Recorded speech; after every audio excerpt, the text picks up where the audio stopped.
Hello friends, welcome to my YouTube channel. This is Harish Panchal and today we will discuss about tense, and the first tense is the present continuous tense. Yes, आज हम सबसे पहले इसी tense के बारे में बात करेंगे. The present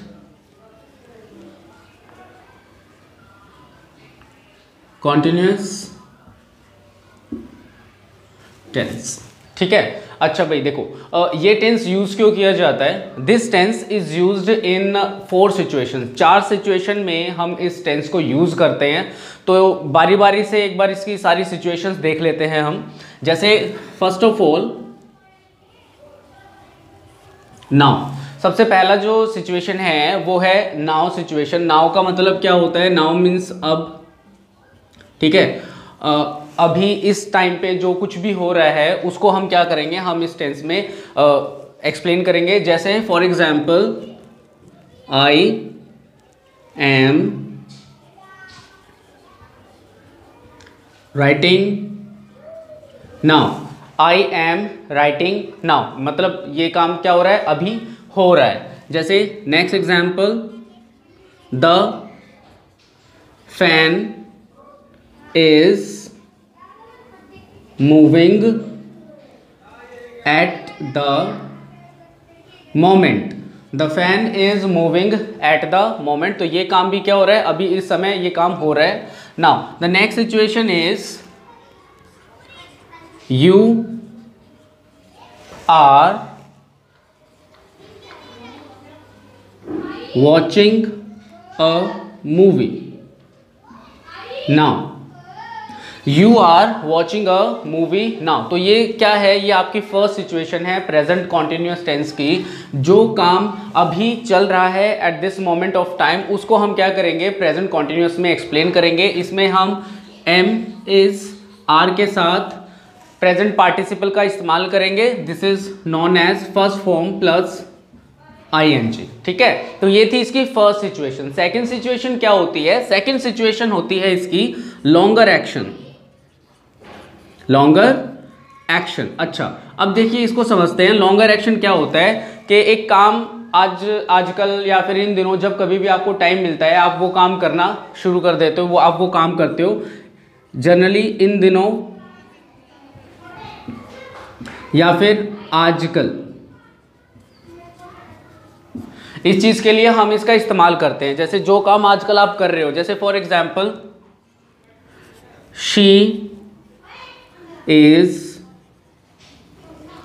reading a novel these days.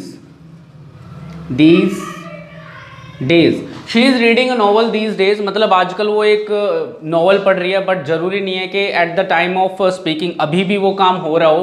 But when ever she is getting time she is just reading that novel these days. Another example like I am going to gym nowadays.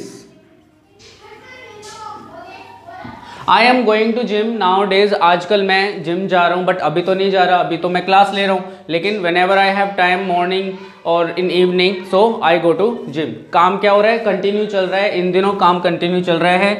Another example they are learning English these days. They are learning English these days. तो ये काम क्या हो रहा है, इस काम को हम लॉन्गर एक्शन की कैटेगरी में रखेंगे. तो 2 सिचुएशन हमारे यहाँ पर क्लियर हो गई हैं, now action and longer action की. ठीक है. तो चलिए अभी हम अपनी तीसरी और फोर्थ सिचुएशन देख लेते हैं. हमारी नेक्स्ट सिचुएशन है this is number 1, this is number 2, it is number 3. this is near future. Okay. अच्छा अब यहाँ पे हम फ्यूचर की बात कर रहे हैं. फ्यूचर में भी हम प्रेजेंट कॉन्टिन्यूअस को यूज करेंगे. अब क्यों यूज करेंगे प्रेजेंट कॉन्टिन्यूअस को, हम यूज करेंगे प्रेजेंट कॉन्टिन्यूअस को प्री अरेंज्ड एक्शंस. ऐसे एक्शंस जो हमने पहले से ही डिसाइड करके रखे हुए हैं कि ये काम हम फ्यूचर में करेंगे, तो उन सभी काम के लिए हम क्या यूज करेंगे, प्रेजेंट कॉन्टिन्यूअस टेंस को यूज करेंगे फ्यूचर के लिए। जैसे इसमें मैं एग्जांपल बताता हूं कि I am playing cricket tomorrow, I am playing cricket tomorrow. अब ये जो काम है मैंने पहले से ही डिसाइड कर लिया है कि भाई ये काम मैं फ्यूचर में करूंगा, ये मेरा क्या है, this is my plan for future, ये मेरा प्लान है फ्यूचर के लिए, तो मैं इसमें प्रेजेंट कॉन्टिन्यूस ही यूज करूंगा, इज एम आर और first form plus I N G. Like she is meeting Dave in evening, she is meeting Dave in evening. अब उसका ये पहले से ही प्लान है कि वो डेव से मिलेगी, तो अब इस सिचुएशन में हम इज एम आर और फर्स्ट फॉर्म प्लस आईएनजी को यूज करेंगे हमारे फ्यूचर के लिए, ठीक है। So this is now situation, longer action and near future. इन तीन सिचुएशन में हम प्रेजेंट कॉन्टिन्यूअस को यूज कर रहे हैं। अब हमारी जो नेक्स्ट सिचुएशन है, लास्ट सिचुएशन, उसमें क्या यूज किया जाता है, हम यूज करते हैं ऑलवेज। ऑलवेज का इस्तेमाल करते हैं, ठीक है। Generally always is not used in present continuous tense. Present continuous में ऑलवेज का इस्तेमाल नहीं होता है, always is used in simple present tense. इसका इस्तेमाल सिंपल प्रेजेंट टेंस में करते हैं, बट यहां पर हम इसे यूज करेंगे किस सिचुएशन के लिए, फॉर रिपीटिशन।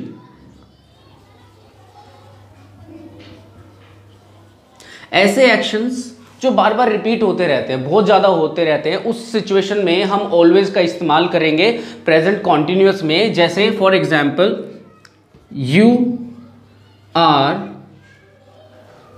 ऑलवेज प्लेइंग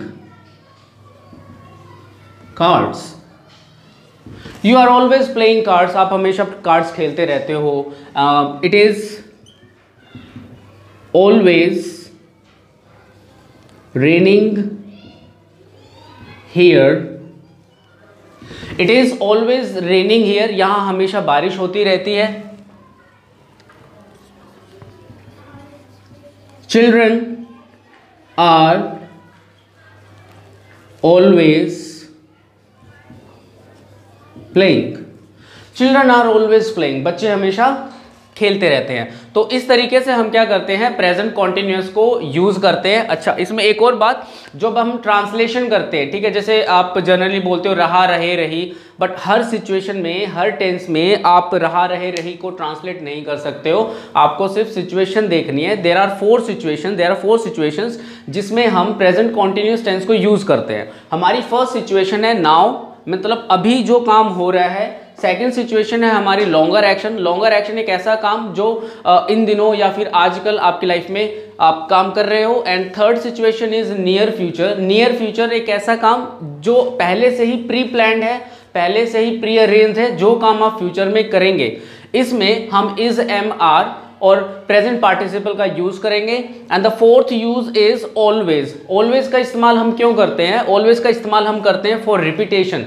जब कोई काम बहुत ज़्यादा होता रहता है तो उसके लिए हम ऑलवेज का इस्तेमाल करेंगे प्रेजेंट कॉन्टिन्यूअस टेंस में। तो आई होप ये चार सिचुएशन आपको समझ में आई हैं। चलिए अब हम बात करते हैं इसकी। ओके गाइस, तो अभी हम इसकी हेल्पिंग वर्ब और मेन वर्ब की बात कर लेते हैं। प्रेजेंट कॉन्टिन्यूअस टेंस, जैसे कि मैं आपको पहले भी बता चुका हूँ, it is used for now situation, it is used for longer action, it is used for near future, it is used for always।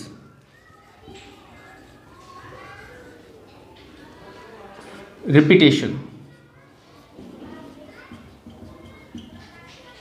ठीक है। सो ये चार सिचुएशन में हम इसको इस्तेमाल करते हैं। अब हम बात करते हैं इसकी हेल्पिंग वर्ब की। हेल्पिंग वर्ब क्या यूज करेंगे, हेल्पिंग वर्ब हम यूज करेंगे is, am and are. Is का इस्तेमाल किया जाता है ही के साथ, शी के साथ, इट के साथ और एनी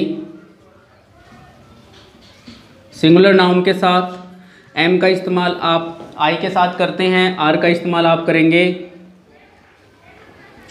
वी, यू, दे और एनी प्लूरल नाउन के साथ। ठीक है, अब इसमें हम मेन वर्ब की बात करते हैं। मेन वर्ब आप क्या यूज करेंगे? Present participle. Present participle is known as first form plus ING. And let's see the syntax. आप इसमें सिंटेक्स सेंटेंसेस कैसे बनाएंगे? 4 तरीके से बनाएंगे। Subject, after that you have to use is am, are, and then verb. After that you will use object. When you make negative sentence is am, are. After that you have to use not in the sentence and then first form plus ing. After that you will use object. Okay, when you make question, जब आपका sentence क्या से start होता है, so is mr will come in the beginning of the sentence. Starting में आपको is mr use करना है, उसके बाद आप सब्जेक्ट यूज करेंगे, उसके बाद first form plus ing and then you have to use object. जब आप नेगेटिव क्वेश्चंस बनाते हैं is mr सबसे पहले आएगा, उसके बाद subject, after that you have to use not and then verb and after that you have to use object and question mark. So ये 4 सिंटेक्सेस हैं जिनको आपको फॉलो करना है वाइल मेकिंग सेंटेंसेस। चलिए अभी इसके कुछ एग्जांपल्स देख लेते हैं। आपको इसकी प्रैक्टिस कैसे करनी है, आप एक हिंदी लिखेंगे और उसकी 4 इंग्लिश बनाएंगे। किस तरीके से करेंगे? जैसे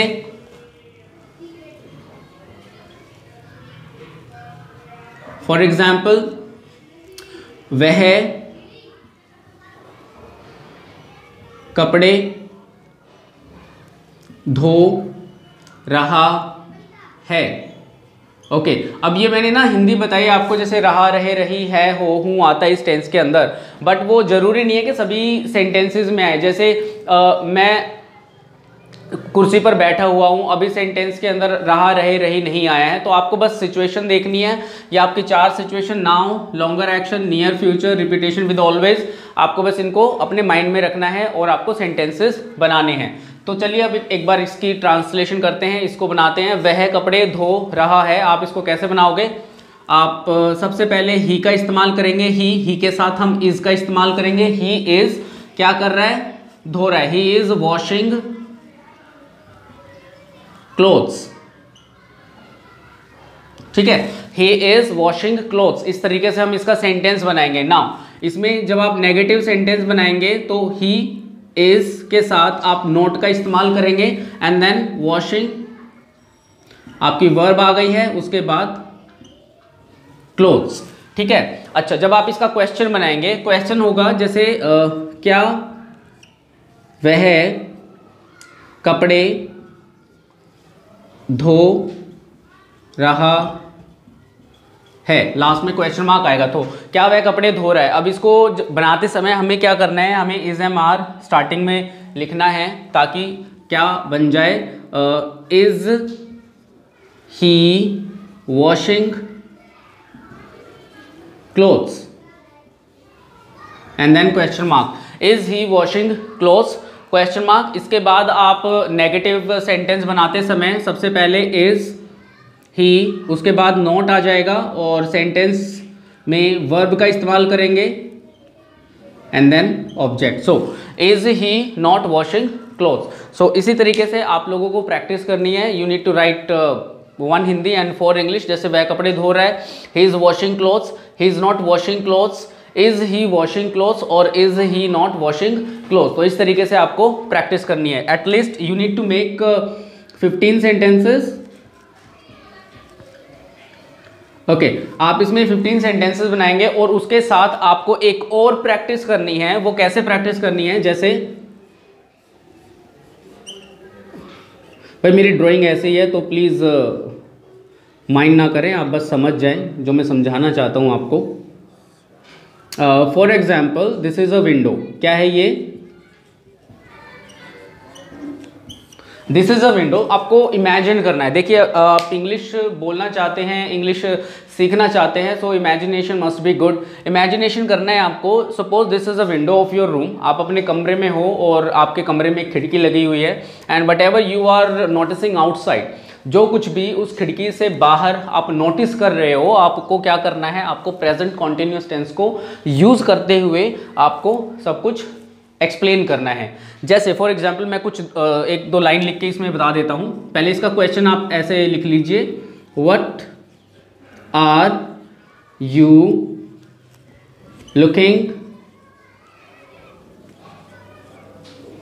आउटसाइड द विंडो। आप खिड़की से बाहर क्या देख रहे हैं? Well, I am looking that few children are playing in the street. A woman is shouting, etc. सो इस तरीके से आपको क्या करना है, इस तरीके से आपको एटलीस्ट 100 वर्ड्स लिखने की कोशिश करनी है, 10 to 12 सेंटेंसेस लिखने की कोशिश करनी है कि आप अभी उस चीज़ में क्या देख रहे हो, क्या इमेजिनेशन कर रहे हो आप खिड़की से बाहर। तो ये हमारा टेंस था। आई होप सो आपको अच्छे से समझ में आया होगा। सो जो प्रेजेंट कॉन्टिन्यूस टेंस है उसे हम सिर्फ इन 4 सिचुएशन के लिए यूज़ करते हैं। एक बार फिर से देखिए, जैसे now situation, longer action, near future and always with repetition and irritation. So इस तरीके से हम इसका इस्तेमाल करेंगे। इसमें हम इज एम आर को यूज़ करते हैं, प्रेजेंट पार्टिसिपल यूज़ करते हैं, मीन्स फर्स्ट फॉर्म प्लस आईएनजी। तो आज की एक्सरसाइज में आपको 15 सेंटेंसेस बनाने हैं and you need to write about the window. Whatever you are looking और noticing outside the window, you have to write on the page and try to speak with your friends. So thanks a lot to watch my channel. Have a nice day to all of you. Bye.